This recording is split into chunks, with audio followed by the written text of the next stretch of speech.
بسم اللہ الرحمن الرحیم۔ سورہ صفات آیت نمبر 40 سے 62 میں اللہ پاک فرماتا ہے، مگر جو اللہ کے بندگان خاص ہیں یہی لوگ ہیں جن کے لیے روزی مقرر ہے،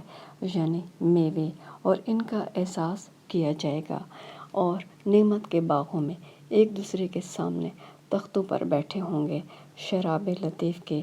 جام کا ان میں دور چل رہا ہوگا جو رنگ کی سفید اور پینے والوں کے لیے سراسر لذت ہوگی، نہ اس سے درد سر اور نہ وہ اس سے متوالے ہوں، اور ان کے پاس عورتیں ہوں گی جو نگاہیں نیچی رکھتی ہوں گی اور آنکھیں بڑی بڑی، گویا وہ محفوظ انڈے ہیں، پھر وہ ایک دوسرے کی طرف رخ کر کے سوال و جواب کریں گے۔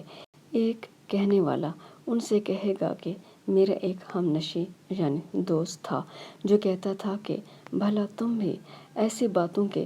باور کرانے والوں میں ہو، یعنی اعتبار کرانے والوں میں ہو، بھلا جب ہم مر گئے اور مٹی اور ہڈیاں ہو گئے تو کیا ہم کو بدلہ ملے گا؟ پھر کہے گا کہ بھلا تم اسے جھانک کر دیکھنا چاہتے ہو؟ اتنے میں وہ خود جھانکے گا تو اس کو وسط دوزخ یعنی دوزخ کے درمیان میں دیکھے گا، کہے گا کہ اللہ کی قسم